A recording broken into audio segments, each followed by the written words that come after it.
Thank you very much for inviting me to speak today at the first Sejong Smart City Forum. It is my great honor to speak to you about the future of urban life after COVID, the rise of smart cities. As we think about the future, it is important that we consider it in two parts. First, what will the future of the city be like after COVID? And second, how will we get to smart cities? Let's begin first with the topic of the future of urban life after COVID. And it begins with a simple question. What is the future of the city now that we have gone through the coronavirus pandemic? To gauge the future, we can look back at the past, and we see that in the past year, technology saved the day, and much of that technology was already ascending. Many technologies that had seen increases in use over many years or multiple decades accelerated in their use during the COVID pandemic in 2020, and they remain very strong even now in 2021. These technologies fall into four major categories.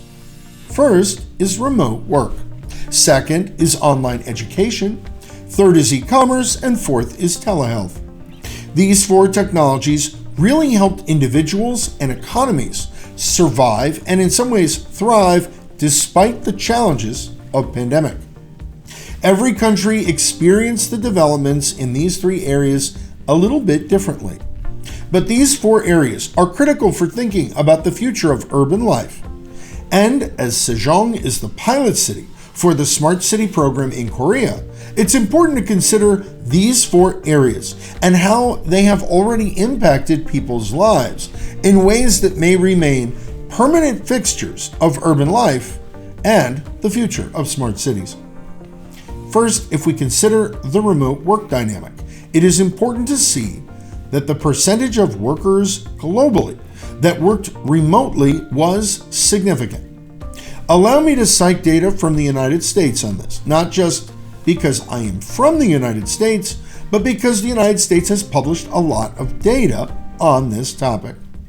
The percent of workers with advanced degrees who have been working remotely because of COVID have spent many months over the past year above 50%. And this represents the percent of workers who've been working remotely only because of the pandemic. It does not include the other 10 to 20% of workers with advanced education who were already working remotely not because of the pandemic. In other words, for something like 2/3 of people with advanced degrees in the United States who've been working, they've been working remotely for most of the past year. Even for people with only a college degree, the percentage working remotely because of COVID has been around or above 1/3. That also excludes the percent of workers who've been working remotely not because of COVID. So something like a slight majority of all Americans with bachelor's degrees have been working remotely in total over the past year, partially because of COVID and partially because they were already working remotely. This has had a significant impact in urban relocation trends, with smaller cities garnering bigger increases in population. Some people have now referred to these as Zoom towns instead of boom towns. If we see a more comprehensive embracing of remote life in Korea, this could easily make cities like Sejong an unintended hotbed of population growth and urban activity. While these percentages of remote workers are likely to go down in the months ahead, as the COVID pandemic becomes less of a top concern because of vaccinations, it is extremely unlikely that the percent of the labor force working remotely will ever again be as low as it was in 2019 before the pandemic. We expect similar things for online education. Just look at the growth of massive open online courses. There's been a rising trend that's been going on for a decade, and we know that online education increased drastically during the COVID pandemic. And this is something that we expect will remain a core part of life. In fact, even if the number of people who've been remotely going to college or high school or getting advanced degrees decreases in the years ahead, it will probably never be as low as it was in 2019 before COVID. Never again. COVID has completely changed people's desire to access these critical things like work and education. And that's going to remain true in the future and in smart cities of the future. Being able to absorb the populations of the future will be a challenge for many cities, but making sure that people can access things like work and education will be essential. Similarly, e-commerce is an area where there have been tremendous increases in recent years. Looking again at US data, we see that the level of e-commerce skyrocketed in 2020. And it too is unlikely to ever be as low again as it was on average in 2019.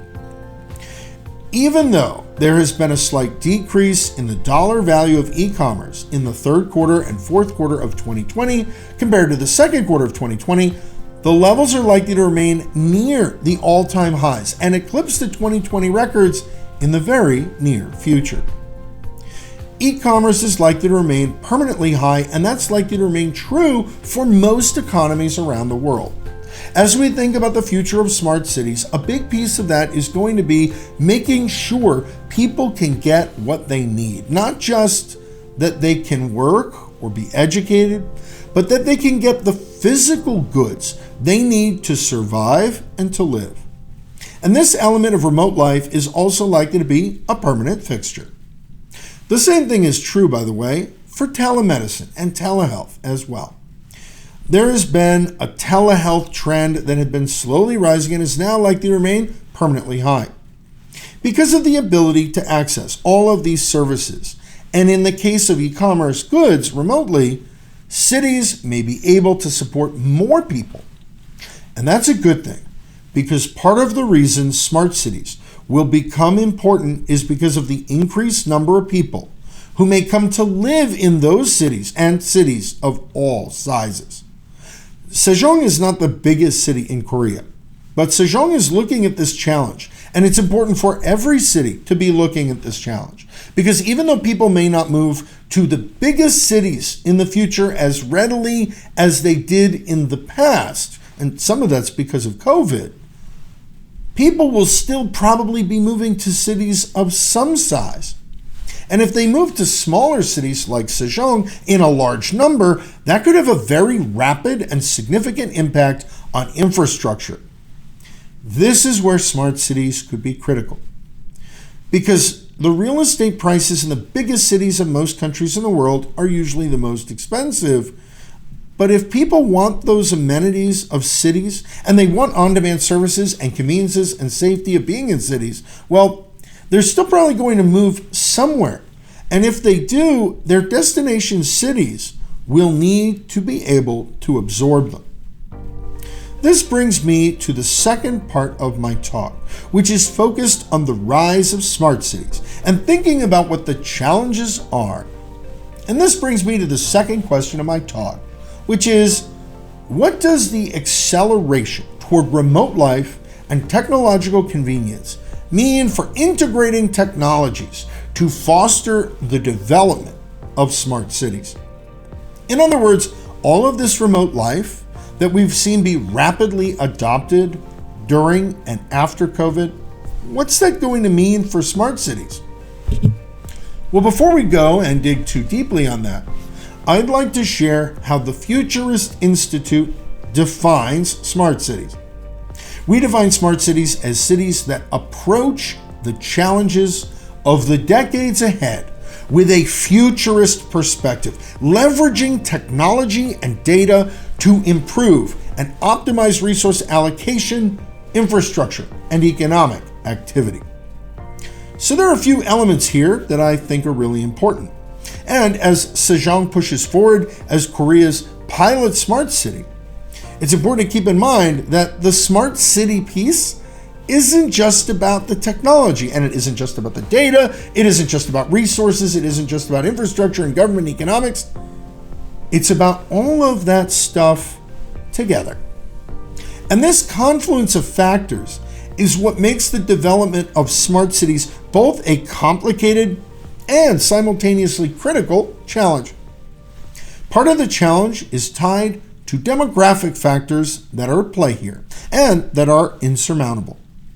On a global basis, the population is likely to rise by around 2 billion by 2050 in less than 30 years. Plus, the urban population is set to rise during that period by 2 to 2.5 billion as well. In other words, we're going to have a lot more people on the planet. And maybe all of those new people and then some will be living in cities at the mid-century. Finally, there's a third critical piece to these future risks: limited resources. I often say that we inescapably live in a Rousseauian world where resource limitations are critical for the future. The truth is that there's only so much land, water, and other resources to go around. We don't have unlimited land, unlimited water, unlimited environmental assets. So we have to make sure that we efficiently use these assets, especially as the global population and urban populations rise. This is why using data and technology to maximize and optimize around the assets we do have is going to become so important. It's also why the Smart Cities Council has set their 3 core priorities for future urban living and smart cities as livability, workability, and sustainability. While these 3 goals are a solid framework for thinking about the preferred future of urban living in smart cities, I see a lot more moving pieces to the outlook and the prospects of smart cities. I see that there are driving factors and levers of opportunity, as well as important requirements. For the big driving factors of smart cities, I first think about convenience factors, like on-demand services, the remote ability to work, the remote education piece, the e-commerce, and all of those remote benefits. I think of the convenience that people will want. These are critical pieces of livability, but it's about more than just convenience. After all, remote work, education, e-commerce, those have become critical elements of life, and those conveniences are going to become increasingly essentials and more important in the future. The good news is that a lot of those technologies have existed for some time, and they have seen, as we've discussed, tremendous recent adoption. Plus, they may get better and accelerate over time. But most importantly, a lot of those technologies are already there. And that's really good because people have embraced convenience.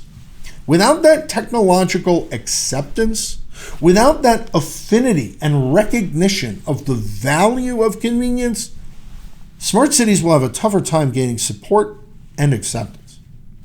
Now, the second big factor driving development of smart cities may be what some people call sustainability. But rather than just thinking of it as sustainability, I prefer to describe this critical driver of smart cities as perceived abundance. By this phrase, I mean that it does not matter how much water, or land, or food people have in a city. They need to feel comfortable with those resources and their relative abundance or lack of scarcity. Populations of cities need to perceive that those utilities, that those natural resources are there no matter what. They need to feel that there's as much water as they need, as much power as they need, and they need to feel that it's abundant and plentiful. Now, that doesn't mean they shouldn't be encouraged to conserve. Of course, they should conserve. And that doesn't mean we don't need to conserve more, because of course we do. We should actively engage in conservation, focusing on sustainability. But most importantly, you don't want the population of growing cities to feel like they can't rely on water, they can't rely on power, or that they're living somewhere impoverished. So you want people to feel that there is abundance in resources. And again, that's not necessarily wealth or money, but the physical things that people actually need, the necessities, the food, water, power, and shelter. Regardless of actual scarcity, the goal of smart cities should help to stretch those resources and actively foster perceived abundance.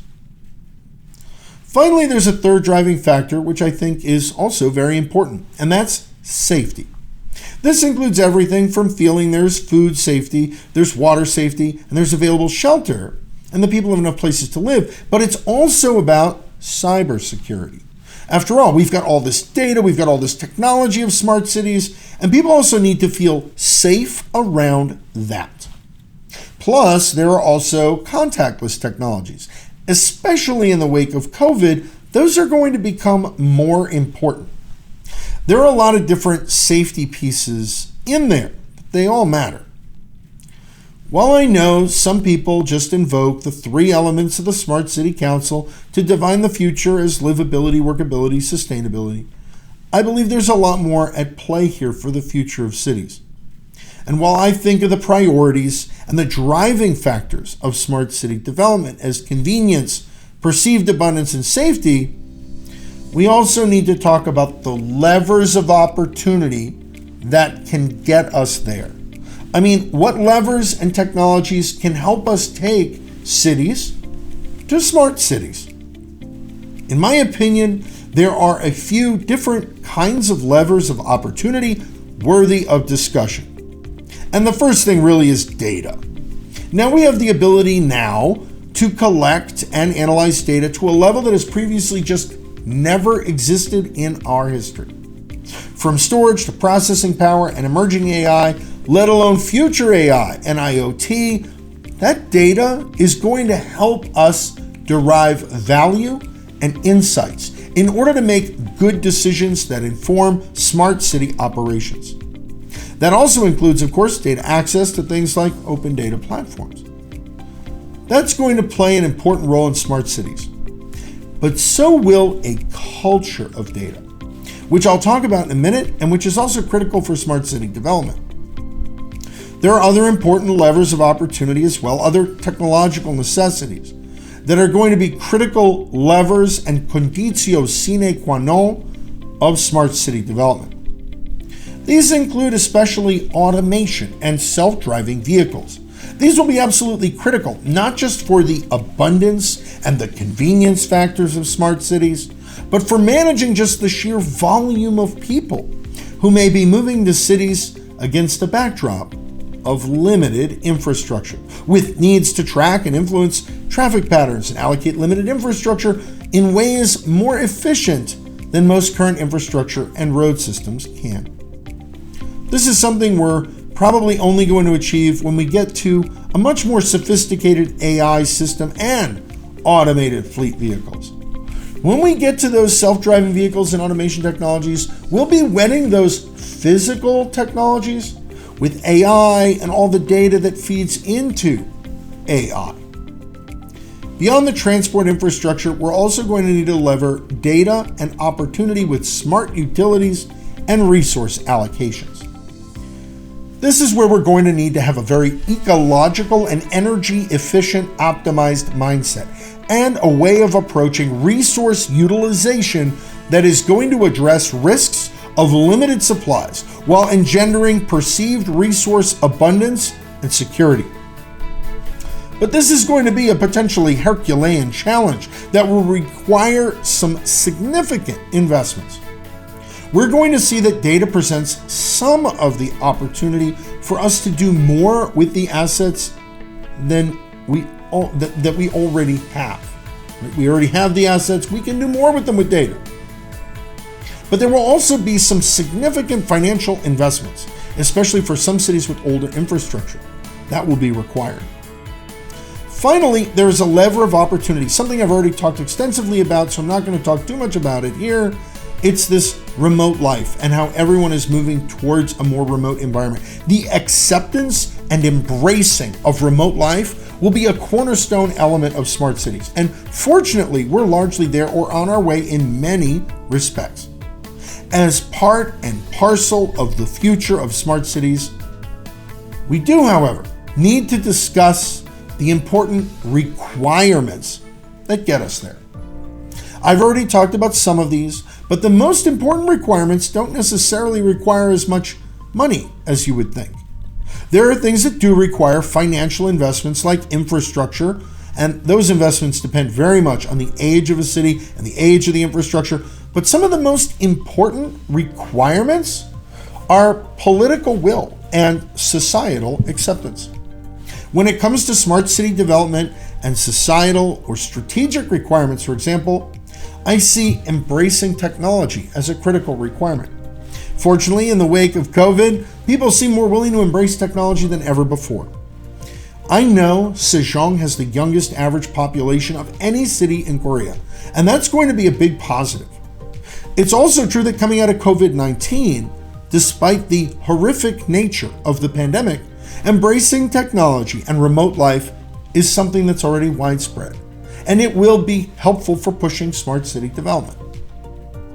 A second requirement for smart city development that's a bit more difficult is the culture of data. Simply put, it's one thing to collect a lot of data, but it's another thing to actually be thinking about data all the time and how to embrace data and how data can bring value when we utilize data in the right ways. This is going to be a critical element of smart city development. And for many organizations, it's not that easy to achieve. Next on the list is long-term strategic planning. I think we all know that not all people working in cities, governments, or businesses take long-term approaches to strategic problems. Very often, short-term decisions that are made can have long-term consequences, but the priorities aren't set right. This is why setting those right long-term strategic priorities can be critical. And if we think about the culture of data, integrating that with those strategic priorities can help smart cities be successful. Futurist thinking is another piece that doesn't require the same investment as new pipes and roads and bridges, but it's significant. Futurist thinking is about strategically laying out scenarios for different future eventualities and preparing for multiple potential futures, rather than just being tied to only one potential outcome. In short, it's about having the flexibility of mind to prepare for multiple potential scenarios. When it comes to smart cities, that's going to be important.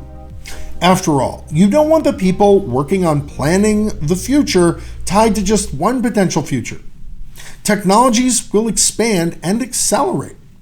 All of the businesses working on these issues, the governments and public-private partnerships need to be agile in the face of an evolving future, with all of the opportunities and risks that entails. Because the technologies we have are evolving and society is evolving, all of that is going to be part of a critical set of dynamics going forward. This is why thinking like a futurist, being prepared for multiple scenarios, and having that flexibility and agility of mind will be increasingly really important. Next on the list is the energy and eco-efficient requirement. This is where there needs to be an embracing of the resource optimization and efficiency and making the best decisions possible to make sure that resources can stretch further and that eco-friendly substitutions and augmentations can be adopted. We need to think about energy and the overall environmental footprint of increasingly dense urban environments in a way that we're confident we're making the right decisions to manage both more urban environments and more dense environments. And more dense urban environments, of course. Another requirement, of course, is government support. In many respects, smart city development just doesn't work if you don't have the support of the local government, as well as public-private partnerships to foster and nurture smart city development. Finally, and this is really what one of the most important areas where the government's probably likely to come in is, the supporting of infrastructure investments. If all the roads need new sensors, if new power energy infrastructure needs to be built, or if other infrastructure needs to be built or upgraded, government involvement will be critical, from regulation to funding. And of course, not all cities will face the same challenges. As you may know, I live in Texas, and we just had the worst winter storm in our entire history. Our statewide power grid was minutes away from failure, and many people were without power for several days in a winter storm with freezing temperatures. The water system was in even worse shape, and that left people in major cities like Austin, the city where I live, which is also the second most important technology city in the United States, completely without any running water for almost a week. This is because some of our water system included cast iron pipes from the 1930s. I mention this because different cities have different infrastructure assets. Some are newer and some are older. But if infrastructure upgrades are needed, they can be significant. And if we're committing to smart cities, we need to know that these investments may lie ahead. There might need to be some government support, incentivizing private investments as well. You may disagree with me about what I expect for the future of smart cities, but we're unlikely to disagree about the fact that companies respond to financial, tax, and government incentives.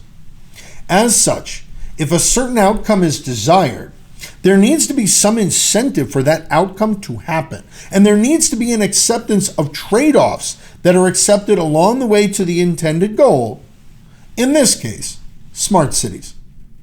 Now, as we think about these driving factors, levers of opportunity, and the requirements that get us to smart cities, I think it's also really important that we think about what the implications of all of this are. All right, so first up, there's going to be technology everywhere. And I normally think and feel like there's technology everywhere right now, but I suspect 30 years from now, when we look at how much technology is in our cities, we will look back at this time in 2021 and think how absolutely primitive our medieval our cities were. Simply because we did not have the amount of technology today, the abundance of technology that they will have 30 years from now. I also think we're going to have sensors everywhere. I mean, we're going to need sensors measuring everything. There will also be data collection on everything in order to ensure that the technology optimized resource and infrastructure allocations and decisions are efficient. And of course, for any data system to yield the highest value and most optimized outcomes, good data, and a lot of good data, will be required. The system will require almost infinite good and valid inputs. And the longer the time series of inputs, the better. As such, the sooner we put sensors on everything and start collecting the data, the more inputs the system will have. And the sooner our smart cities will be able to think for themselves, informed by data, derived from sensors, and powered by AI. There are also other things that I've talked about and that I think are important implications. One is the government support that's required, as well as the physical infrastructure demands that might be critical to help bring smart cities to fruition. And then there's one final implication that I haven't yet talked about, but I think it's really important, especially for Korea. This is the fact that all of this push to smart cities globally, not just in Korea, but on a global basis, will result in significant increased ICT demand, as well as investment in the ICT space. In short, ICT could get a lot hotter because because of all of these increased demands on ICT from smart city development. I mean, it doesn't happen without the data, without the sensors, without the tech, without the computers, without the AI. All of that means ICT becomes important. And if we look at the global ICT market, as well as Korean trends in ICT, they've been going up. Plus, our forecasts are that they're going to go up further. The Korean ICT market is about 10% of global ICT, and that's a sizable chunk of a growing market, which will grow the industry trillions of Korean won in the years ahead. It's going to be big. So, how about that? I leave you with the not necessarily optimistic, but realistic expectation that there will be a lot of opportunities for ICT companies and for smart cities, as well as for the businesses, governments, and people that embrace the future of smart cities. There will be a lot of opportunities, and I think this means that opportunities will abound for Sejong and for Korea, not just because of the strength in ICT industries, but because of the importance of the pilot program we see in the Sejong Smart City pilot program. I thank you again for having me here today to speak to you. It has been my tremendous honor. Thank you.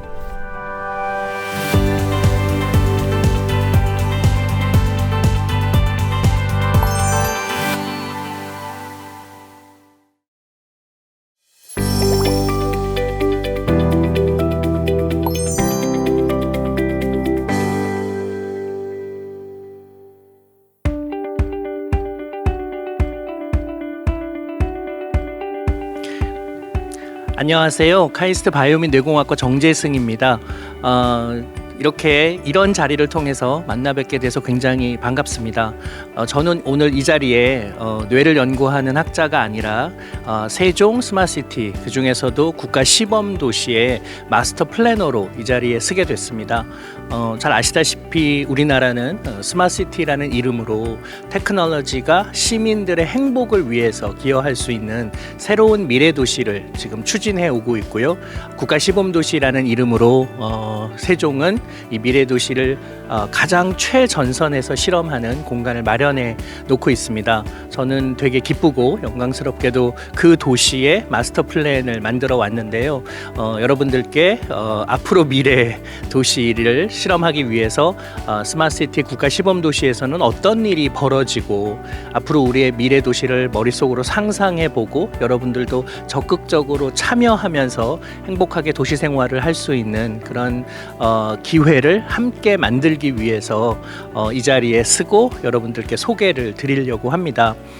스마트시티라는 이름이 굉장히 거창하고 그 중에서도 뭐 국가 시범 도시라고 하면 대단하게 느껴지지만, 그리고 2017년, 8년 그 무렵에 이제 제가 이걸 처음 디자인했을 때에도 굉장히 혁신적이라고 생각했는데 제가 생각한 상상력의 속도보다 세상이 바뀌는 속도, 기술이 발전하는 속도가 훨씬 더 빠르더라고요. 이제 그러다 보니까 그때는 정말로 최첨단이고 아주 근사한 상상이라고 생각했는데 그 중에 많은 것들은 이미 실현이 됐습니다.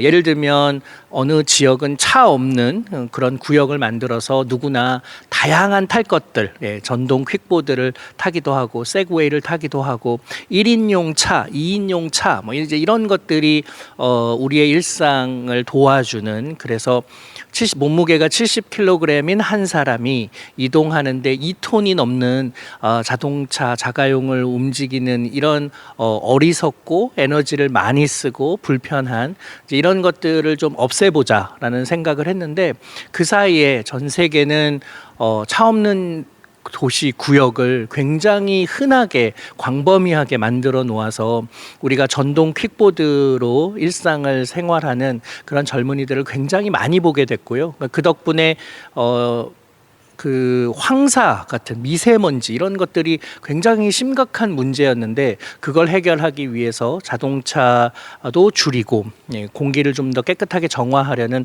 다양한 노력들이 이미 시도가 됐습니다. 그리고 미래의 학교에서는 온라인으로 수업하기도 하고 해서 만날 수 없는 사람들을 만나게 해준다거나 테크놀로지를 통해서 교육을 증진시키고 굳이 일터에 가지 않더라도 집에서 재택근무로 일을 하고 이제 이런 미래를 꿈꿨었는데 불행하게도 코로나19가 전 인류에게 덮치면서 그런 미래를 훨씬 더 당겼습니다. 그래서 이미 여러분들은 지난 1년 이상 온라인 수업을 듣고 재택근무를 통해 줌으로 화상회의를 하고 그런 것들을 일상처럼 경험하는 삶을 이미 살고 계시죠. 그래서 우리는 어쩌면 이런 스마트시티에 이미 성큼 다가와서 살고 있다고 볼 수도 있을 겁니다. 그렇지만 아직 이것은 시작입니다. 더 큰 변화의 물결이 그것도 그냥 기술의 발달이 아니라 시민들의 행복을 위해서 그런 기술들이 사용되는 그런 날이 올 거고요. 그리고 국가시범도시는 그런 걸 위해서 지금 열심히 준비하고 있습니다. 그래서 이제 그 내용들을 여러분들께 좀 소개해 드리겠습니다. 2018년도에 이제 세종의 5-1 생활권의 스마트시티 국가 시범 도시가 지정이 됐죠. 그래서 제가 기본 구상안과 시행 계획을 그해 말에 발표를 하게 됐고요. 그리고 거기서만 특별히 진행되는 핵심 서비스 25개를 선정하고 그 서비스의 로드맵을 2019년도에 수립했습니다. 그래서 구체적으로 개발 계획과 지구 단위 계획을 수립하게 됐죠. 작년에는 SPC라고 해서 그 도시를 짓고 운영할 민간 부문 사업자를 공모하고 우선 협상 대상자를 선정했습니다. 그리고 이미 부지 조성을 착수했고요. 이른바 퍼스트 타운이라고 부르는 이 국가 시범 도시가 완성되면 이런 모습이겠구나라는 걸 머릿속으로 그려볼 수 있는 퍼스트 타운의 마스터 플랜도 수립되었습니다.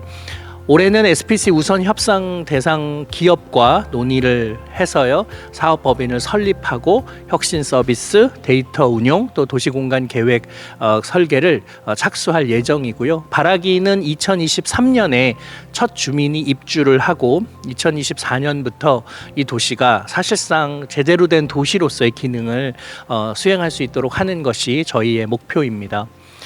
스마트시티의 핵심은 데이터입니다. 그 도시에서 벌어지는 모든 현상들을 데이터화해서요. 사물 인터넷 같은 걸 활용하면 모든 것들을 데이터화해서 디지털 트윈이라고 부를 만큼 온라인상에 그 데이터를 올려놓아서 우리가 실제로 뭔가를 하기 전에 그 데이터를 분석해서 시민들의 행동을 이해하고 또 먼저 시뮬레이션을 해보고 그래서 사실상 테크놀로지가 도시인들의 삶의 행복을 가져다주는 삶의 질을 높이는 그것도 지금 세대만이 아니라 다음 세대까지 지속 가능한 행복을 제공하는 도시를 스마트시티라고 부릅니다. 그 이전에는 여전히 물론 테크놀로지가 도시에 많이 활용이 됐었죠. 그렇지만 그때는 에너지를 줄인다거나 비용을 경감한다거나 관리를 하는 사람들이 효율을 늘리기 위해서 테크놀로지를 많이 사용했습니다. 반면 스마트시티는 그 테크놀로지를 시민들의 삶의 질과 행복을 위해 사용하겠다라는 것이 가장 큰 차이라고 볼 수가 있습니다. 우리나라는 이 스마트시티를 추진하기 위해서요. 국가 시범도시라는 이름으로 이렇게 다양한 서비스들을 한 번에 한 공간 안에 실험하는 그런 시도들을 하고 있습니다. 저희 세종 외에도 다른 도시에서는 그동안 스마트시티와 관련된 연구들의 결과물들을 실증해보는 공간들도 있을 거고요. 그리고 오래되고 낙후된 도시의 문제를 테크놀로지를 통해서 해결하는 이른바 도시재생이라는 이름의 그런 시도도 하고 있습니다. 나름대로 다 의미가 있고 또 아주 중요한 그런 시도인데 그 중에서도 국가시범도시는 여기서 이미 혹시나 미래에 벌어질 수 있는 그런 문제들을 먼저 테스트해보고 실험해보고 세상으로 확산하는 그런 아주 중요한 중책을 맡고 있다고 할 수 있습니다. 왜 세종이어야 하느냐? 아마 서울도 스마트시티라는 이름으로 굉장히 다양한 기술들이 시민들을 위한 서비스를 하고 있죠. 대도시는 사실 그 도시가 갖고 있는 장점과 단점, 문제점이 굉장히 명확합니다. 우리 모두는 대도시에 가면 많은 사람과 정보를 얻을 수 있고 우수한 교육 환경에서 아주 탄탄한 인프라 위에서 뭔가를 배울 수도 있고 거기서는 창조적인 일자리의 기회가 훨씬 더 많죠. 그래서 우리는 그 안에서 다양한 사람들을 만나고 그들과 경쟁과 협력 속에서 우리의 삶을 좀 더 나은 삶으로 옮겨가고 있습니다. 도시의 가장 큰 매력은 이렇게 나와는 다른 똑똑한 사람들을 만나서 새로운 창조적 기회를 만든다는 거죠. 그러니까 모든 도시들이 이렇게 대도시만큼 크지 않더라도 창조적 기회를 만들어내는 이런 도시의 요인들을 작더라도 갖게 만드는 것, 이것이 도시의 집중화, 서울 집중화 현상을 막고 우리나라 한반도 전 국토가 행복한 도시로 성장하는 데 도움을 줄 겁니다. 반면 대도시가 갖고 있는 문제들이 있죠. 환경 오염이라든가 아주 심각한 교통 체증이라든가 지나치게 빠른 에너지 고갈, 자연 생태계 파괴, 이런 것들은 대도시에 살아야만 하지만 우리 이 대도시를 지속까지 가능하지 않게 만들고 또 우리를 불행하게 만드는 요인 중에 하나입니다. 그러니까 이런 문제들을 해결하는 것, 이것도 작은 도시가 반드시 갖춰야 될 그런 인프라라고 생각이 듭니다. 또 우리를 불행하게 만드는 여러 다른 요소들도 있죠. 예를 들면 높은 범죄율이라든가 아주 심각한 경쟁을 통해서 만들어진 불평등과 양극화 사회라든가 너무 많은 일을 하다 보니 일과 삶의 불균형, 이런 것들이 대도시에 살고 있는 사람들이 겪게 되는 불행한 요소 중에 하나입니다. 그러니까 우리의 바람은 이 도시가 갖고 있는 장점들, 창조적인 기회를 만들어내고 나와는 다른 사람들과 좋은 인프라에서 그런 기회들을 꽃피우는 장점은 더욱 확대하되 이 도시의 지속 가능성을 해치고 또 우리를 불행하게 만드는 요소들을 줄이는 것, 다각도로 줄여야 될 텐데 그 중에서도 테크놀로지를 통해서 그걸 줄이려는 노력을 하는 도시를 우리가 스마트시티라고 부릅니다. 좀 더 행복하게 만들고 불행의 요소를 줄이며 지속 가능하게 도시를 만든다는 것, 어찌 보면 모호하게 들리실 수도 있는데요. 그렇지 않습니다. 유엔은 이미 2015년도에 2030년까지 이행할 17가지 목표, 169가지 세부 목표를 정해서요, 도시의 지속 가능성을 굉장히 구체적으로 늘릴 수 있는 방안을 마련했습니다. 그래서 모든 도시로 하여금 이런 노력을 함께 하자고 지금 설득하고 있죠. 저희는 이런 객관적인 지표가 우리 도시를 더 지속 가능하게 만드는데 굉장히 큰 도움이 될 거라고 생각하고 있습니다. 그리고 행복도 마찬가지입니다. 시민들의 행복은 굉장히 추상적이고 모호해서 도시가 어떻게 시민들의 행복을 높이지라고 걱정하시겠지만 그렇지 않습니다. 우리는 어떤 상황일 때 행복하다라는 것을 굉장히 구체적으로 잘 알고 있습니다. 일예로 그냥 아침에 출근할 때, 저녁에 퇴근할 때 그 소요 시간이 조금만 줄어도 우리의 행복감은 현저히 높아집니다. 그래서 유럽의 많은 도시들은 출퇴근 시간 1시간 줄이기 운동을 하는데 그런 노력을 통해서 그 1시간을 레저를 위해서, 휴식을 위해서, 자신의 취미 생활을 위해서 쓴다면, 그리고 운동을 위해서 건강하게 만들어준다면 삶의 질이 현저히 높아진다는 걸 많은 실행을 통해서, 연구를 통해서 증명해 왔습니다. 이런 작은 요소의 변화 하나만으로도 인간은 얼마든지 행복할 수 있기 때문에 우리가 도시의 인프라를 바꿈으로써 시민들의 행복감을 증진시키는 것은 얼마든지 가능합니다.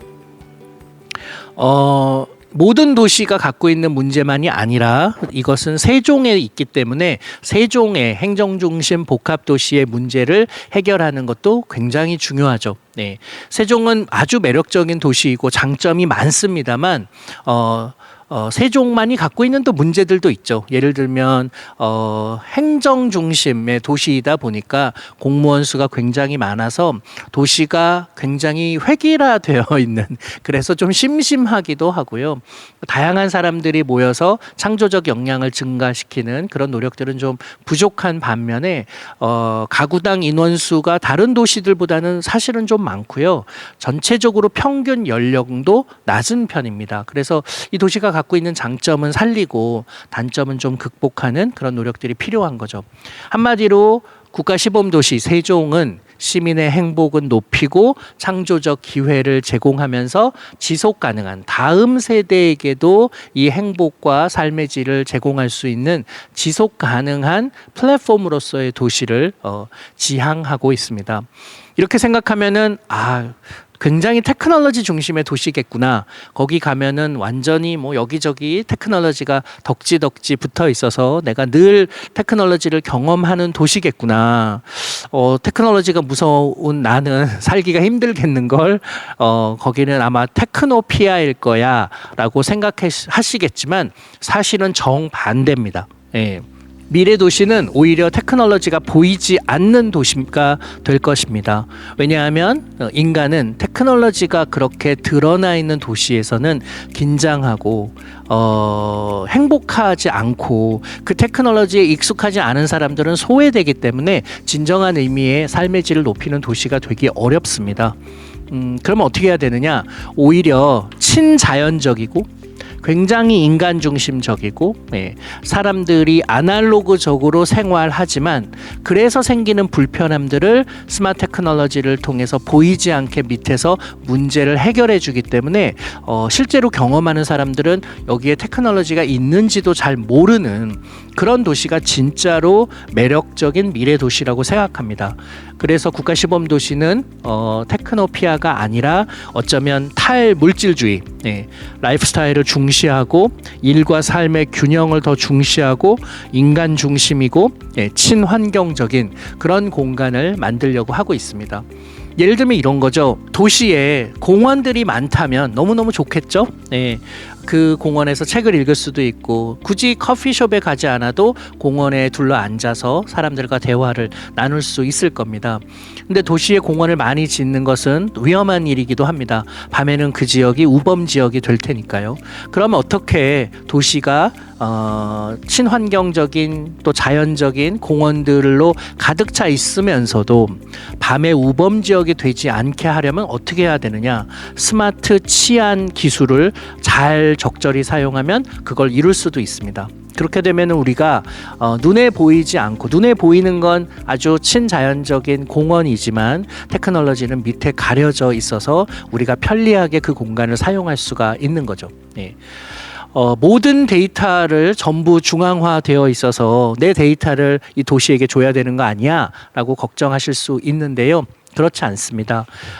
내 데이터를 도시에게 또 시 정부에게 준다면 사람들이 되게 불안해할 거 아니에요. 그래서 이 공간이 내가 드리는 이 데이터가 어떻게 사용되는지를 모든 사람들에게 공유하고 개방하고 데이터의 저장을 분산하게 처리하고 시민들이 적극적으로 그것을 들여다볼 수 있게 해줌으로써 다시 말하면 탈중앙화된 데이터 시스템을 갖게 만들므로써 미래 도시를 좀 더 지금보다도 더 안전하게 만들 수 있습니다. 도시는 블랙박스가 아니고요.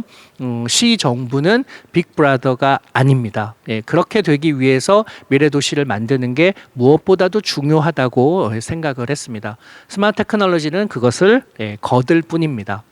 그래서 이른바 요즘 여러분들이 너무너무 많이 들어보셨을 제4차 산업혁명을 이게 도대체 언제 오는 거냐, 이게 도대체 뭐냐, 모호하다고 느끼실 텐데요. 그것을 체감하는 도시로 이 도시를 발전시켜 나갈 예정입니다. 그 중에서도 특별하게 중요하게 생각한 서비스가 6가지, 7가지 정도 있습니다. 예를 들면 모빌리티, 헬스케어, 교육, 에너지와 환경, 거버넌스, 문화와 쇼핑, 그리고 새로운 혁신적인 생태계를 통한 일자리, 이런 7가지 요소들이 결국은 이 스마트시티에서 꽃피우게 되도록 다양한 서비스를 증진시킬 예정이고요. 이 7가지가 사실은 도시의 삶을 구성하는 제일 중요한 요소이기도 합니다. 그래서 이런 걸 통해서 창조적 기회는 늘리고 지속 가능하고 행복한 미래를 만들려고 애쓰는 거죠. 예를 들면 이 모빌리티 같은 경우에는 어떤 특정한 지역은 자동차 없이도 여러분들이 불편함 하나 없이 에너지 소비를 현저히 줄이면서 생활할 수 있고요. 많이 걸어 다니면 힘들 것 같지만 걸어 다니는 재미가 있도록 도시를 구성할 수 있습니다. 그러면 여러분들도 건강해지고요. 그리고 상가도 더 발달하게 돼서 먹거리 일자리 창출이 훨씬 더 늘어날 겁니다. 그리고 자동차를 덜 타니까 에너지 소비도 적고 한 달 생활 비용도 줄어들고요. 그런 공간을 얼마든지 우리는 만들 수가 있습니다. 지금처럼 주거 지역하고 일하는 지역하고 뭐 상업 지역이 떨어져 있는 조닝이 되어 있는 공간에서는 그게 불가능한데요. 그런 용도들이 혼합돼 있으면서 도시 디자인을 처음부터 근본적으로 다르게 하면 그게 가능할 수 있기 때문에 스마트시티에서는 여러분들이 그걸 경험할 수가 있을 겁니다. 에너지도 마찬가지입니다. 태양광 패널을 많이 갖다 놓는 그런 도시는 스마트시티가 아니고요. 그렇게 해서 설령 적은 에너지라 하더라도 내가 남는 에너지를 다른 곳에 빌려줄 수가 있고 피크 타임에 에너지를 적게 쓰면 또 혜택을 받아서 우리가 과도한 에너지 사용을 줄일 수 있는 다양한 요소들을 갖춘 도시가 사실은 스마트시티라고 할 수 있습니다. 헬스케어도 마찬가지죠. 내가 응급 상황이 벌어졌을 때 언제 어디서든 나한테 빨리 달려와서 병원까지 가는 데의 시간을 최소화하는 도시. 불이 났는데 길이 너무 좁아서 소방차가 진입할 수 없는, 그래서 위험한 도시가 아니라 드론이 대신 불을 꺼주고 굉장히 안전한 소방복을 입은 소방수가 문제를 해결하는 그런 도시로 거듭나게 될 겁니다. 어느 도시 걸어다니면서 쇼핑도 하고, 그렇지만 내가 그걸 들고 다닐 필요 없이 나보다도 먼저 걔네들이 내가 쇼핑했던 것들이 집으로 도착하는 그런 도시가 앞으로 미래에는 가능합니다.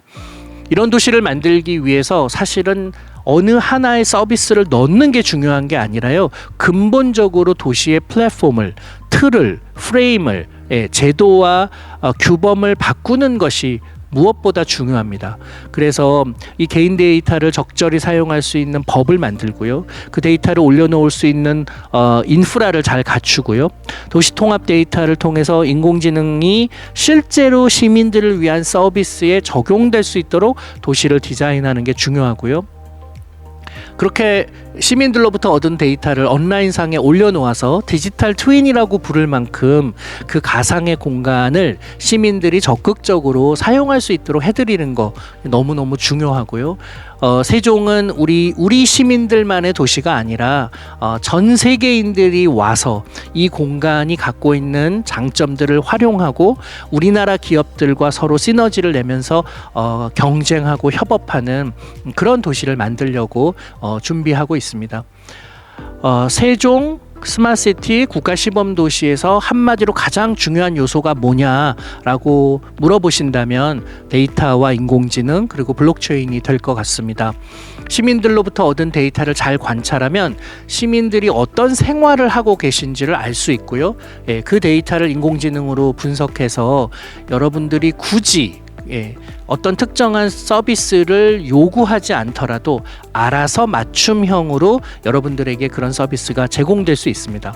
예를 들면 유럽의 덴마크의 코펜하겐 같은 도시들은요, 자전거를 이용하는 사람들, 그걸 통해서 출퇴근을 하는 사람의 수가 이제 절반에 육박하고 있고요. 그 자전거를 위한 새로운 교통 통제 시스템이 등장했고요. 또 인공지능을 통해 교통 신호 체계를 컨트롤함으로써 거의 쓰는 일 없이 도시 내에서는 알아서 신호 체계가 바뀌어줌으로써 공회전 없이 내가 원하는 목적지까지 갈 수 있는 그런 도로교통 시스템을 완비해 놓았다고 합니다. 그러니까 이제 이런 일들이 이미 기술적으로는 가능하기 때문에 우리 도시에서도 그런 일을 구현해 보겠다는 거죠. 이거는 아마 시작이 될 것 같습니다. 인공지능과 블록체인을 이용해서 내 데이터를 안전하게 관리하면서도 내 삶에 직접적으로 도움이 될 수 있도록 스마트 시티를 꾸려볼 예정입니다. 전 세계가 지금 스마트시티가 붐이죠. 이 스마트시티를 만들기 위해서 많은 노력들을 도시들이 하고 있습니다. 그러면 세종 국가시범도시는 뭐가 다를까요? 기존의 유럽이 하고 있는 그런 이제 스마트시티를 보면 유럽의 시 정부가 주체가 돼서요. 그 도시의 장점을 활용해서 한두 가지 정도의 장점을 극대화하는 방식으로 스마트시티를 운영하고 있습니다. 예를 들면 어떤 도시가 항구 도시다. 그러면 그 공간은 항구 산업, 항만 산업들을 굉장히 중요한 모토로 해서 도시를 스마트시티로 만들고 있고요. 어떤 도시는 모빌리티 중심, 어떤 도시는 헬스케어, 어떤 도시는 에너지, 이렇게 도시의 특징들을 하나씩 잡아서 발전시키는 그런 노력들을 하고 있는 거죠. 근데 반면 세종 스마트시티 중에 국가시범 도시는 그 도시가 국가가 주도하기 때문에 여러 장점, 요소들을 함께 융합해서 복합된 서비스를 제공하는 것이 장점이라고 할 수 있습니다. 왜냐하면 모빌리티 데이터와 헬스케어 데이터를 합치면 훨씬 더 많은 다양한 서비스를 제공해 줄 수 있거든요. 그리고 에너지 데이터와 모빌리티 데이터를 합치면 그 또한 좋은 새로운 서비스를 우리가 생각해 볼 수 있겠죠. 그래서 이렇게 7가지 이상의 영역에서 얻어진 데이터를 융복합해서 플랫폼 위에 올려놓고 시민들에게 다양한 서비스를 지속적으로 제공하려는 그런 노력을 하는 전 세계 도시는 드뭅니다. 그런 맥락에서 세종 스마트시티 국가시범 도시는 자부심을 가져도 된다고 저는 생각하고 있습니다. 이렇게 여러 영역으로부터 얻은 데이터를 한데 모으고 디지털 트윈이라고 부를 만큼 그것을 온라인상에서 재구성을 해놓아서 융복합 서비스를 제공하는 것, 그것이 국가시범 도시의 장점이라고 할 수 있습니다. 세종은 대전하고 굉장히 가깝고요. 한반도의 중심에 있고 무엇보다도 굉장히 매력적인 위치, 그리고 행정중심 복합도시라고 하는 아주 특별한 위상을 갖고 있어서요. 이렇게 국가시범도시를 운영하는 데 장점이 있다고 판단됩니다. 특히나 그 대상지인 5-1 생활권은 이 미호천과 금강이 만나는 지역에 위치하고 있고요. 또 다른 지역으로, 다른 도시로 뻗어나갈 수 있는 좋은 교통의 요지이기도 해서 아주 특별하게 국가시범 도시로 지정할 수 있게 됐습니다. 그래서 이렇게 이런 공간의 환경을 우리가 잘 만들어서 역할들, 또 그 이동 수단들을 다각화하고 새로운 가치와 문화를 만들고 그걸 위한 인프라를 구축하는 것, 그것이 이제 저희가 한 일이라고 볼 수 있습니다. 얼핏 보기에는 기존의 도시들하고 크게 다르지 않아 보이죠. 그렇지만 저희 도시는 조닝을 하지 않았습니다. 모든 영역들이 용도 혼합을 하고 있습니다. 그리고 자동차가 없는 구역이 있고요. 자율주행 자동차가 상시 다니는 공간이 있습니다. 다양한 탈 것들이 중심이 되는 도시는 가로 체계부터 달라야 됩니다. 그래서 자동차는 그 중에 하나일 뿐, 다른 탈 것들이 자동차의 위협 없이, 그리고 보행자를 위협하지 않으면서 안전하게 다닐 수 있도록 가로 계획을 완전히 혁신적으로 바꾸어 놓았습니다.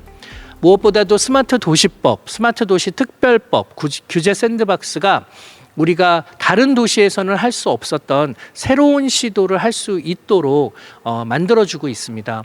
이 공간에서는 익명이라면, 비식별이라면 시민들을 위한 서비스를 위해서 개인 데이터를 사용할 수 있도록 해주고 있고요. 자율주행 자동차를 시범적으로 운행하면서 이런 무인 비행 장치들이 사고가 나지 않도록 운영되려면 어떻게 해야 되는지를 이 공간 내에서 실험하기 좋도록 특별법으로 관리하고 있습니다. 그래서 특별히 입지에 스타트업들이 이 공간에 와서 창업을 하면 입지 혜택도 있고요. 공유 차량에 대한 혜택, 에너지 혜택, 또 규제에 대한 다양한 혜택들을 규제 샌드박스라는 이름으로 제공할 예정입니다. 무엇보다도 저는 강조드리고 싶은 것이 교차 실증 도시로서의 세종입니다. 교차 실증이라 함은 다른 나라에서의 스마트시티 기술이 혹은 서비스가 우리나라에서도 가능하고, 우리나라에서 만든 스마트시티 기술과 서비스가 다른 도시에서도 다른 나라의 도시에서도 가능한지를 교차로 실증하는 제도입니다. 그래서 다른 나라의 도시에서 스마트시티 관련 스타트업이 세종으로 오면은 세종에서는 그 스타트업을 지원해 줍니다. 그래서 그 스타트업이 아시아 진출의 교두보가 될 수 있도록 도와주려고 하고요. 세종으로 만약에 창업을 하러 오신다면 세종의 스타트업을 창업하시면 다른 나라의 도시에 여러분들이 수출하기 위해서 서비스를 그들에게 수출하고 해외로 진출하는데 그 도시에 있는 시정부가 여러분들을 도와드릴 겁니다. 그것을 교차 실증이라고 부르는데요. 이런 교차 실증을 통해서 우리는 전 세계와 협력하고 다양성을 확대하고 새로운 창의적인 아이디어를 더 많이 불어넣는 데에 이 교차 실증 도시로서의 장점을 최대한 살리려고 애쓰고 있고요. 그런 측면에서 덴마크의 코펜하겐, 네덜란드 암스테르담, 스페인의 스웨덴의 스톡홀름, 노르웨이의 오슬로 같은 도시들과 이렇게 교차 실증 도시의 계약을 체결할 예정입니다. 그리고 이 도시는 정부가 주도가 돼서 정부 혼자 운영하는 타 도시들과는 달리 민간이 도시 운영에 참여하고 또 이 도시에 살고 있는 시민들이 적극적으로 도시의 운영에 개입하고 도시를 더 나은 도시로 만드는 데 기여하는 그런 방식으로 운영할 예정입니다. 이른바 Public, Private, People Partnership이라고 하는 거죠. 물론 정부의 역할은 너무너무 중요합니다. 새로운 기술에 투자하고 안전하게 시도시를 관리하고 운영할 책임이 있습니다. 그렇지만 새로운 기술이 근사한 서비스로 실질적으로 시민들을 위한 방식으로 적용되기 위해서는 민간이 갖고 있는 민첩성 또 경제적 이익과 사회적 가치를 함께 놓음으로써 그분들이 그런 노력을 하는 것이 실제로 공공의 이익에도 도움이 되도록 하는 그런 제도가 무엇보다 필요하고요. 또 그 도시라는 건 그냥 인프라 아닌가? 그냥 주어지면 나는 그저 그걸 살 뿐인데 같은 태도의 도시민이 아니라 우리 도시의 문제를 적극적으로 발굴하고 찾아내고 그래서 그 도시의 문제를 시민들이 정부나 사업자와 함께 해결하는 이런 민간 참여가 굉장히 중요하다고 생각합니다. 그냥 내 불만을 민원을 넣는 방식으로 그동안 이기적으로 해결해 왔다면 그것이 아니라 우리의 문제를 우리가 갖게 된 불편함을 우리가 함께 참여해서 해결하는 좀 더 적극적인 형태의 시민의식을 북돋을 수 있는 스마트시티로 나아갈 예정입니다. 세종 스마트시티 국가시범도시가 성공하기 위해서는 마스터 플래너가 근사하게 마스터 플랜을 만드는 것, 또 세종시 정부가 잘 운영하는 것 이상으로 시민들의 적극적인 참여가 필요합니다. 우리 도시가 갖고 있는 문제점을 함께 해결하고 또 테크놀로지가 제대로 시민들의 지속 가능한 행복을 위해서 사용될 수 있도록 함께 참여하고 애쓰는 것이 이 도시의 성공을 담보할 수 있습니다. 그래서 깊은 애정과 적극적으로 함께 참여하는 그런 세종 시민들을 기대하고요. 타 도시에서도 이 도시가 어떻게 잘 성장할 수 있을지 지원해 주시고 관심 가져주시면 저희가 아주 근사한 도시를 만들어서 다른 도시와 공유할 수 있도록 애쓰겠습니다. 네, 저도 거기에 일조하도록 하겠습니다. 감사합니다.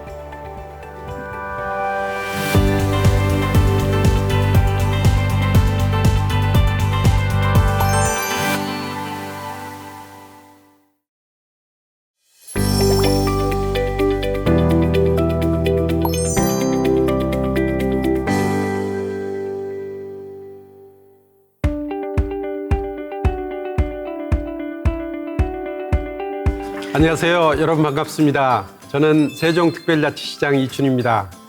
오늘 이 포럼을 맞아서 멋진 기조 연설을 해주신 우리 정재순 교수님 그리고 제이슨 쉔커 회장님 고맙습니다.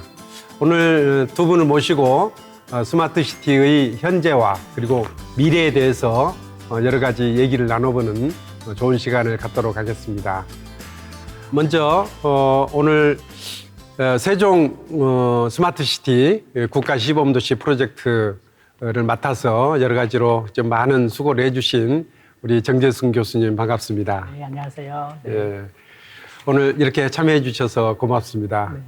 그리고 제이슨 쉔커 회장님께서는 미국의 텍사스주 오스틴에서 이렇게 온라인으로 연결되어 있는데요. 오늘 이렇게 만나 뵙게 돼서 반갑습니다. It's my pleasure as well. Thank you for having me. 제가 알기로는 굉장히 좀 젊은 도시, 또 대학도 있고 그래서 아주 학구적이고 혁신적인 도시로 그렇게 알고 있습니다. 회장님을 또 직접 좀 만나 뵙고 좀 대화를 나눴으면 좋겠는데 오늘 코로나 때문에 이렇게 멀리서 좀 어색하지만 이렇게 만나 뵐 수 있어서 아주 반갑습니다. It's my pleasure to be here. And you're absolutely right. Austin is really considered the number 2 tech city in the United States. And there's a lot of exciting things happening here. And I'm excited to have been part of this. And I appreciate you having me here because, hearing about what you've been doing with Sejong City is very exciting for me as well. 우리 이제 세종시는 뭐 대한민국의 행정 수도로 계획을 했는데 텍사스로 말하면은 댈러스나 휴스턴 같은 그런 도시가 아니라 오스틴 같은 젊은 사람들이 많고 활기 넘치고 또 혁신적인 이제 그런 도시를 만들었으면 좋겠다 이렇게 생각을 하고 있는데 또 이렇게 뵙게 돼서 굉장히 반갑습니다. 오늘 정재순 교수님 같이 나오셨는데 오늘 처음 보시는 것이죠? 네. 우리 정 교수님도 처음 보신 것 같고요. 처음 보는데 저는 쉔커 님이 쓰신 그 책을 읽은 적이 있습니다. 특히 한국에서는 이제 코로나 이후 그런 미래 사회에 대한 예측서가 출간이 돼서 앞으로 미래의 코로나 이후에 우리 사회는 또 어떻게 바뀔 것인가에 대해서 많은 통찰을 주셔서 아주 흥미롭게 읽은 기억이 납니다. 우리 쉔커 회장님께서도 우리 정재승 교수하고 좀 인사 좀 나눠보시죠.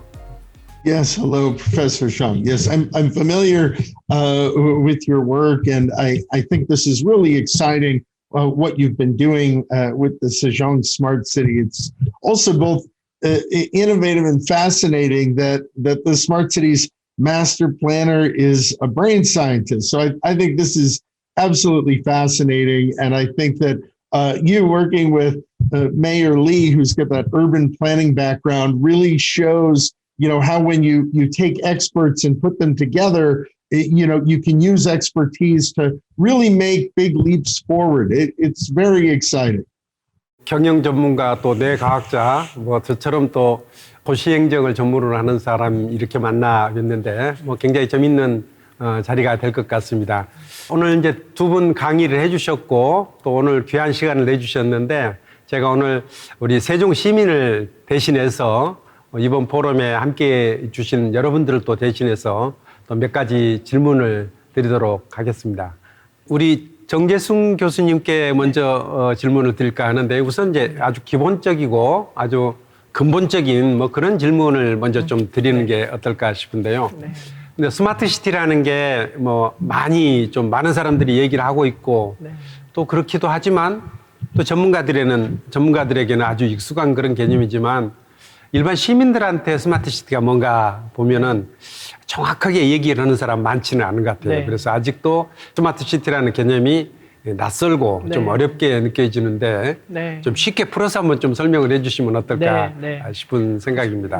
시장님께서는 사실 뭐 지난 한 40년간 도시가 어떻게 발전해 왔는지를 직접 경험하셨을 텐데요. 예전에는 기술을 보면은 그 시를 운영하는 공무원들이 혹은 이제 관제센터 같은 걸 만들어서 도시를 잘 관제하고 비용을 어떻게 하면 선진 테크놀로지를 써서 절감할 것이냐 이런 도시 운영에서 이건 너무너무 중요한 요소이고 테크놀로지를 통해서 비용도 절감하고 도시 관리의 효율은 높이는 그런 일들을 오랫동안 해왔다는 걸 잘 알고 계실 겁니다. 근데 최근 들어서는 이 스마트 테크놀로지를 이용해서 시민들을 위한 서비스로 적용해 보려는 시도, 이것을 스마트 시티의 가장 핵심적인 요소라고 볼 수 있을 것 같아요. 그래서 그 도시에서 벌어지는 모든 현상들을 모니터링해서 데이터를 얻고 또 인공지능을 통해서 분석을 하는데 결국은 그것이 시민들의 삶의 질을 높이고 또 지속 가능성을 도시의 지속 가능성을 높이는데 사용하는 도시 그게 스마트 시티가 아닐까 싶고요. 그래서 예전에는 도시 관리 차원에서 기술을 적용했기 때문에 체감되는 게 적었지만 앞으로 스마트 시티가 되면 시민들은 이 테크놀로지가 주는 내 삶의 질이나 행복감 이런 것들을 충분히 경험하리라고 생각하고 있습니다. 예. 예전에도 그 이전의 도시보다는 여러 가지 혁신적인 그렇죠. 방법을 통해서 네. 도시를 더 스마트하게 운영하려는 노력을 해왔지만 그때는 우리가 스마트 도시라는 얘기를 안 했거든요. 네. 그런데 이제 최근 들어서 스마트 도시라는 얘기를 자주 하게 됩니다. Yeah, I mean, in my opinion, right? Like when I think about the difference between a city and a smart city, I think it really is that integration of data and technology to meaningfully impact, drive, and improve everyday urban life in a coordinated way by optimizing assets, infrastructure, and resources in a way that's just not really currently done. And it really does rely not just on the technology, but also on the support of and the buy-in of individuals, of businesses, of public-private partnerships, and of experts like yourselves working on this kind of project. And so there's a big difference between what that looks like when it comes to fruition and most cities today that just don't take advantage of the data and the technology the way we will in the future and optimize those assets and resources in a way that results in outcomes that for many are kind of difficult to imagine at this point.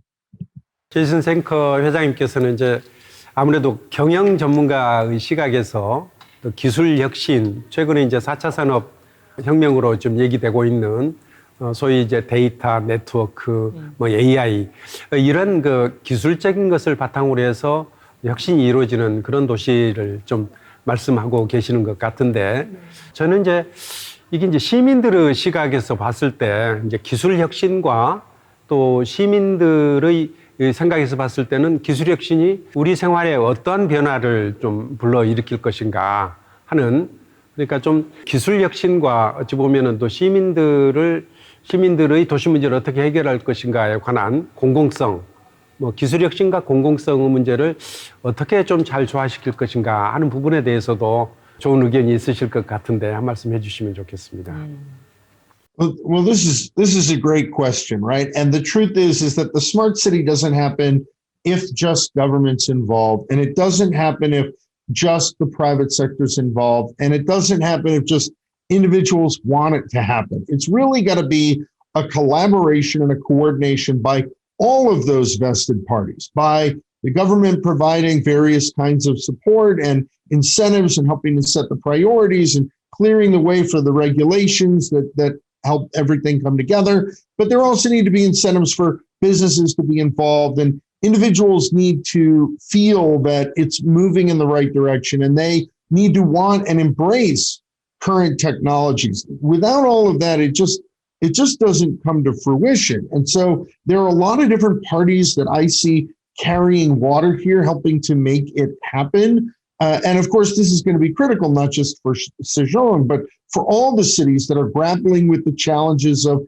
increased urban density, of infrastructure needs, of limited resources. All of those challenges are going to be something that I believe can be solved through smart cities, but it requires a lot of coordination. And it's not just one part of our society or our economy that can get it done. It's really got to be very collaborative.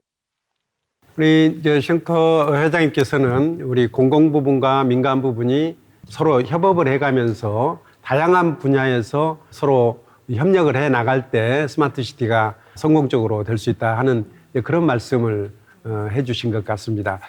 우리 정재승 교수님께서는 이제 국가 시범도시, 스마트 시티 국가 시범도시의 마스터 플랜을 맡아서 그동안 많은 고생을 해주셨는데 실은 이제 도시 계획가들의 입장에서 도시를 어떻게 만들 것인가 하는 거하고 또 도시가 미래의 도시가 어떤 방향으로 만들어지는 게 좋겠다 하는 제3자적 시각에서 또 경우에 따라서는 좀 뇌과학자시지만 뭐 제가 볼 때는 미래학자 같은 그런 느낌으로서 도시 미래에 대해서 고민을 하시고 또 그것을 반영해서 국가 시범도시 마스터 플래너를 맡아주셨는데 네. 이 스마트 시티가 국가 시범도시로서 이제 완성되어 나간다면은 네. 그 성과를 어떻게 확산시켜 나갈 것인지 하는 부분에 대해서도 좋은 의견이 있으실 것 같습니다. 너무 중요한 주제이고요. 작년 한 해 동안 저희가 한 일은 어떻게 하면 국가 시범 도시의 이런 좋은 서비스나 계획이 타 도시로 확산될 수 있을까를 계획을 세우는 일을 했습니다. 근데 되게 흥미롭게도 굉장히 많은 우리나라의 다양한 도시들이, 그리고 심지어는 해외 도시들이 세종처럼 하려면 어떻게 해야 되냐, 그리고 어떻게 처음부터 추진하고 계획을 짜고 도시의 외형만이 아니라 안에 서비스까지 바꾸는 이런 일을 할 수 있는지 굉장히 궁금해하고 또 저희로부터 노하우를 얻고 싶어 했습니다. 너무 고무적인 일이고 감사한 일이죠. 그래서 세종을 지난 2018년부터 지금까지 추진했던 방식을 알려드리고 또 그중에서 세종에 특화된 또 장점, 또 다른 도시도 얼마든지 할 수 있는 또 장점들을 좀 나누어서 그런 도시에서도 얼마든지 세종과 같은 근사한 스마트시티를 만들 수 있다는 걸 좀 말씀을 드렸어요. 그래서 저는 그 도시가 크지 않고 작은 도시지만 또 작은 도시가 갖고 있는 단점은 극복하고 또 장점은 더 극대화하는 이런 세종 스마트시티의 모델이 타 도시로도 얼마든지 확산될 수 있을 거라고 생각이 들고요. 그래서 국가 시범 도시를 포함한 세종 스마트시티가 타 도시에 아주 좋은 롤 모델이 될 거라고 생각하고 있습니다. 오늘 두 분 말씀을 좀 듣고 있는데요. 제가 주로 질문을 하고 답변을 좀 들었는데 또 두 분께서 저한테도 또 해주실 귀한 말씀이 계실 것 같습니다. 우선 정 교수님께서 먼저 드릴까요? 사실 이렇게 타도시에 확산하는 이런 문제는 시장님께서도 굉장히 고민을 많이 하고 계실 것 같아요. 예를 들면 세종이 다른 도시들보다 먼저 스마트시티를 시작하고 체계를 굉장히 빠르게 갖춰왔고 그 경험, 노하우를 지금 굉장히 많이 축적하고 계신데 만약에 타 도시가 우리 좀 도와주세요 하면은 어떤 노력을 해주실 수 있는지 또 심지어 세종을 바라보는 또 다른 나라의 도시들 또 세종과 협력하기를 원하는데 그래서 그렇게 국제적으로 협력하고 싶어하는 그런 도시와 어떤 협력 계획을 갖고 계신지 굉장히 궁금합니다. 우리도 이제 다른 도시들로부터 많은 것들을 배워왔기 때문에 우리가 이제 새로 시도하는 여러 가지 것들이 다른 도시, 특히 다른 나라 도시에도 도움이 될 수 있는 부분이 있다면 그 당연히 저희가 적극적으로 제시를 해야죠. 저희가 이제 우리 세종 스마트시티는 크게 보면 두 가지로 볼 수가 있을 것 같습니다. 하나는 우리 정 교수님께서 마스터 플래너를 맡아서 하나의 스마트시티의 모델을 만들어 보자 해서 국가 시범도시로 만들고 있는 모델 도시를 만들어가는 일인데 그거는 뭐 굉장히 다양한 그 기술들이 여기에 적용되고 있을 것이고 또 앞으로 되다 보면 그중에 성공한 것도 있고 또 실패한 것도 있을 텐데 이제 그런 것들이 성공 사례는 성공 사례대로 실패 사례는 실패 사례대로 그것은 뭐 다들 다른 도시에게도 참고가 되리라 생각을 하고요. 또 하나는 이제 모델 도시를 만드는 것 외에 우리 세종시 전체로 놓고 봤을 때 세종시 전체가 뭐 일부만 모델 도시로 만들고 있는 그곳만 스마트 도시가 되어서는 안 되고 세종시 전체가 스마트 도시가 될 수 있도록 하자 하는 이제 그런 생각을 하고 있는데 이것은 무슨 얘기냐면은 스마트 도시는 이제 도시 행정가 입장에서 보면은 도시에서 생기는 여러 가지 문제들을 소위 4차 산업 기술들, 뭐 데이터, 뭐 빅데이터, 그리고 뭐 AI, 뭐 또 네트워크 이런 기술들을 통해서 이런 문제들을 하나하나 해결해 나가는 뭐 것이기 때문에 저는 도시 행정 전반에 걸쳐서 스마트 도시 기법이 적용될 수 있다 이렇게 생각을 하고 또 저희가 또 그런 부분에 있어서도 여러 가지 시도를 해보고 있는데 뭐 이런 부분들 역시 어떤 도시들과도 공유할 수 있다 이렇게 생각을 하고 저는 뭐 서로 배우고 또 가르쳐주고 서로에게 배우고 자신으로부터 또 배우고 하는 그런 노력들은 앞으로 지속돼야 되는데 오늘 이제 국제 포럼을 이렇게 하는 것도 바로 그런 취지에서 하는 것이다 생각을 할 수가 있겠습니다. 네. 우리 쉔커 교수님, 쉔커 회장님께서도 한 말씀 해주시겠습니까? Yeah, I mean, I have a number of questions. I mean, I think they all kind of boil down to one, right? So, Mayor Lee, as I think about what you're doing in Sejong, and I understand you're not just the mayor and you're not just an urban planning expert, but you've been there kind of driving this since the beginning. I'd love to know, like with the consortium and everything that's going forward, what are you most looking forward to in the development of Sejong City, and what are you expecting? 저는 이제 공공과 민간이 긴밀하게 협조해야 스마트 시티가 성공할 수 있다 이렇게 생각을 합니다. 저희 공공 부분에서 해야 될 일은 우리 시민들이 여러 가지 이 문제들을 도시 문제들을 이제 가지고 해결해 주기를 바라고 있는데 그 문제를 제대로 찾아서 제시하는 것이고 민간 부분 소위 이제 그 기술 또 경영 이런 전문가들은 이 문제를 전통적인 방법이 아니라 소위 4차 산업 기술을 활용을 해서 이 문제들을 효율적으로 해결해 주기를 저희가 희망을 하거든요. 그렇게 생각해 봤을 때 어쩌면 이제 저희는 문제 제기를 제대로 해주는 역할 그리고 거기에 대한 답을 우리 이제 전문가들이 해주는 뭐 그런 그 협력 관계를 가져갔으면 좋겠다 이렇게 생각을 하고 있습니다. 이제 물론 그렇게 하더라도 저희 이제 공공 부분에서 해야 될 역할들은 저희가 잘 해야 될 겁니다.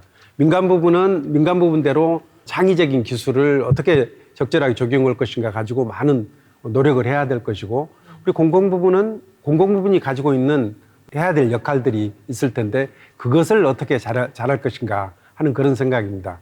무엇보다도 민간 부분에서 혁신적이고 창의적인 활동을 할 수 있는 여건을 만들어주는 것 그게 중요한 일이고 그 대신 그런 여건을 만들어주는 지원은 많이 하되 여러 가지 간섭은 최소화할 수 있도록 스스로 자기 통제를 하는 것도 굉장히 중요하다 이렇게 생각을 하고 있습니다.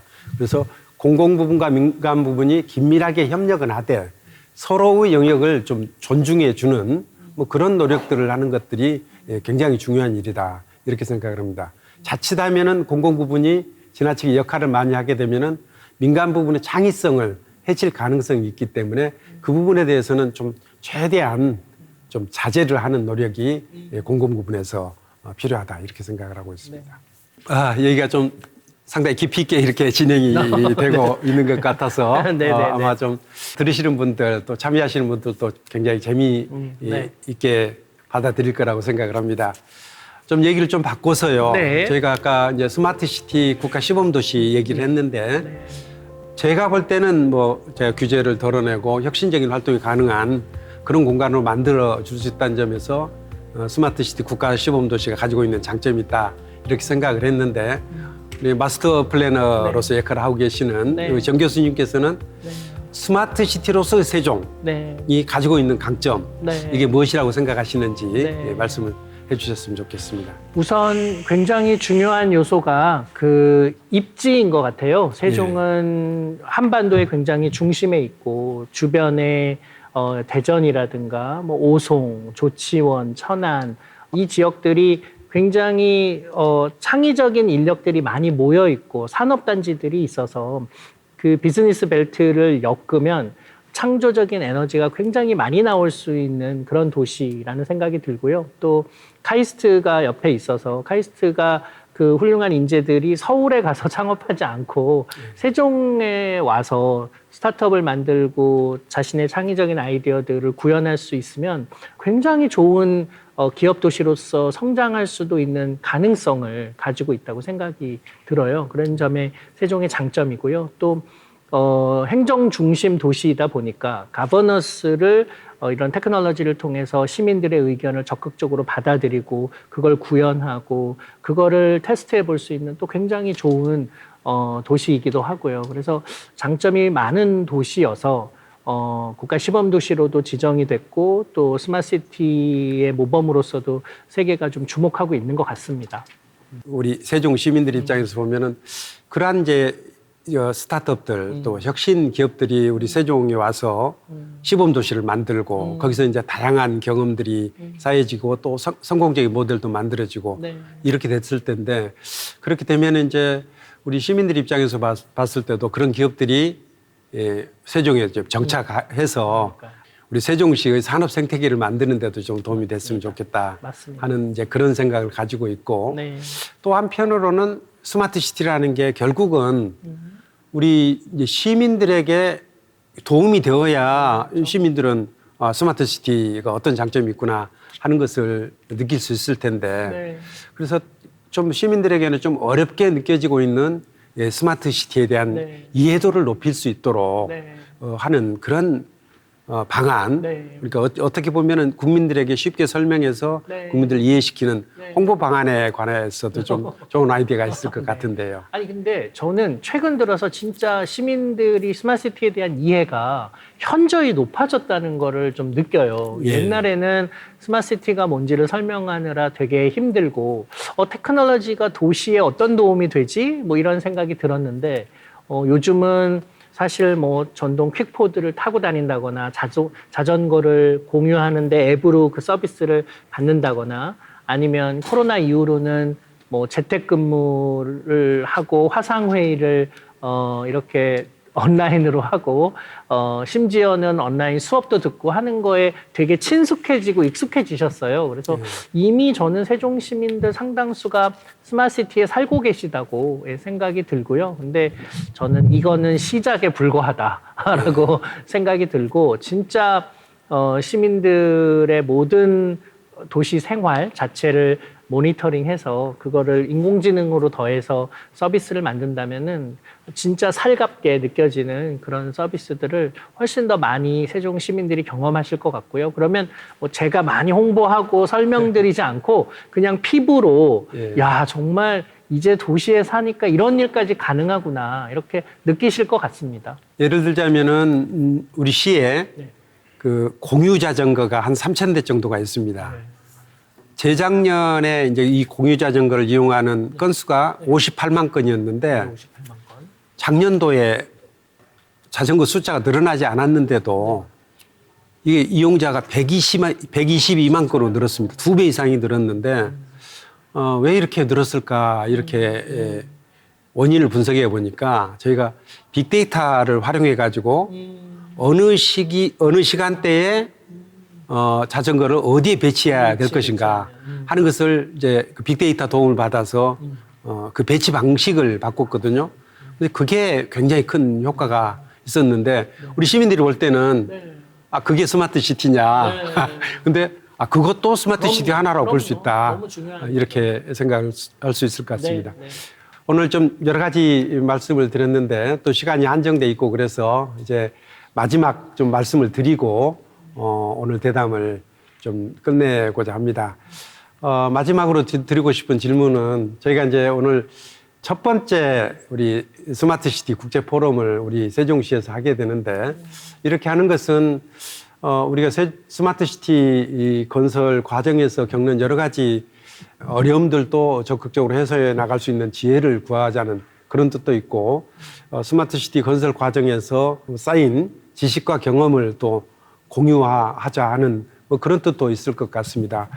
우리 세종을 스마트 시티로 이렇게 제대로 만들어 가서 도시 브랜드 하나로 만들었으면 좋겠다 하는 그런 생각이고 또 이 국제 포럼을 여러 도시들이 또 여러 또 학자들이나 도시 전문가들이 참고할 수 있는 그런 국제적인 레퍼런스로 이렇게 만들어 나가려면은 어찌해야 될 것인지 이 부분에 대해서 우리 두 분 말씀을 듣고 싶습니다. 우선 정재승 교수님께서 먼저 한 말씀 해주시죠. 세종이 안에서 국가 시범도시로서의 역할을 굉장히 잘하고 스마트시티로서 시민들에게 행복을 준다는 사실을 우리나라의 다른 도시가 또 전 세계가 이해하는 게 굉장히 중요할 것 같아요. 그런 맥락에서 시장님 말씀하신 이 세종 도시의 브랜드화 너무 중요하다고 생각이 들고요. 근데 그거를 잘하기 위해서 제일 핵심은 세계의 다른 도시들이 가지고 있는 보편적인 문제를 세종이 해결하는 모습을 보이고 그래서 그들이 세종으로부터 그 문제 해결에 대한 많은 교훈을 얻으면 그 자체가 저는 적절한 브랜드화로 가는 첫 시작이라고 생각이 들어요.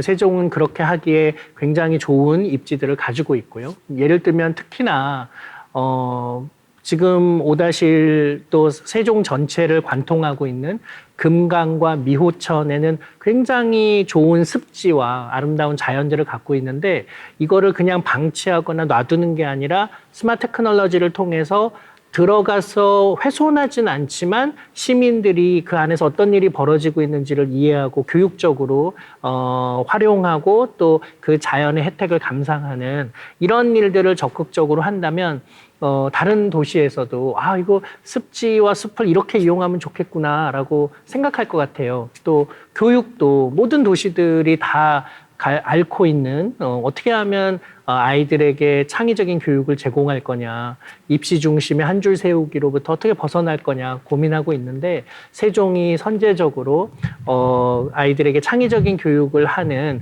그런 혁신적인 학교들을 만들어 놓음으로써 전 세계가 보고 배우는 그런 참고 도시가 됐으면 좋겠습니다.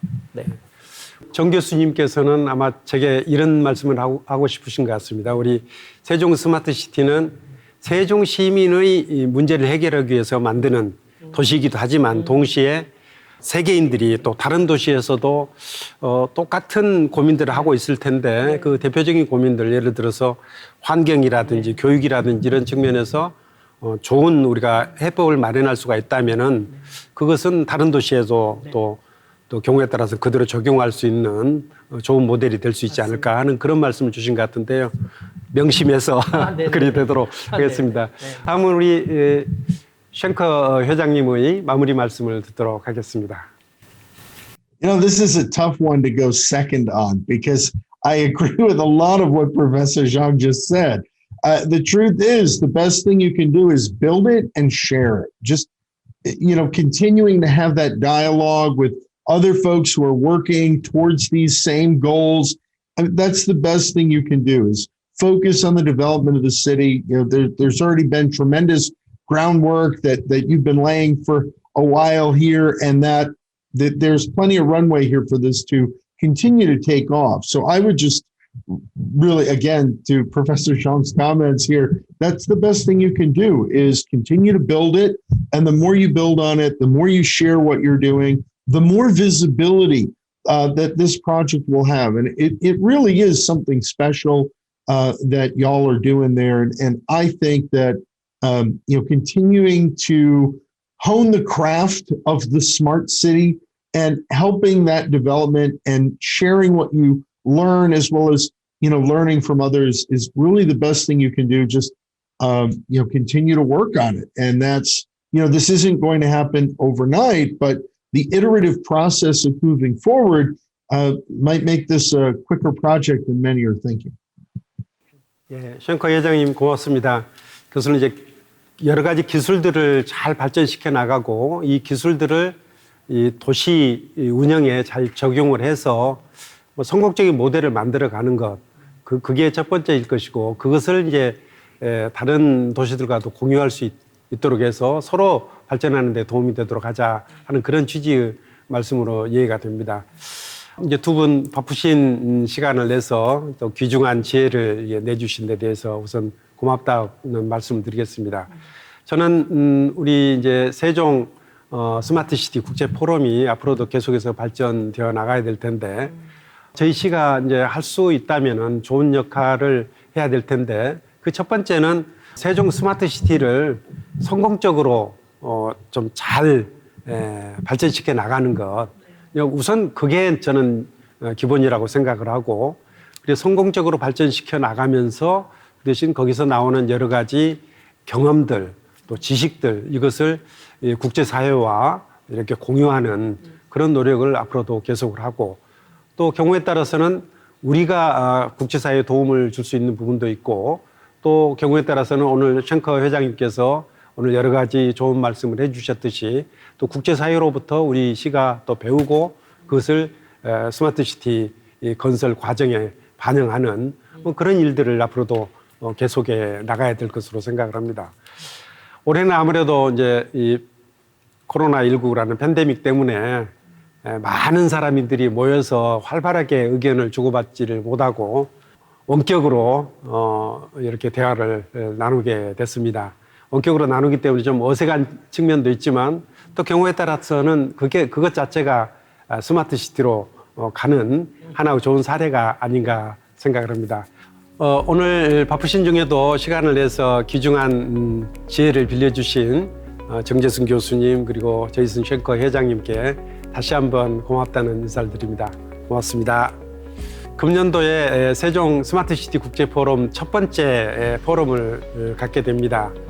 코로나19라는 여러 가지 어려운 점들 또 첫 번째 하기 때문에 좀 여러 가지 좀 부족한 점들이 많았을 것으로 생각을 합니다.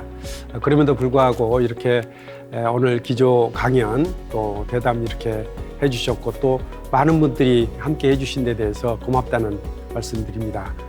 앞으로 더욱더 발전시켜 나가겠다는 약속드리고 오늘은 이것으로 마치도록 하겠습니다. 함께 해주신 모든 분들 정말 고맙습니다. 고맙습니다.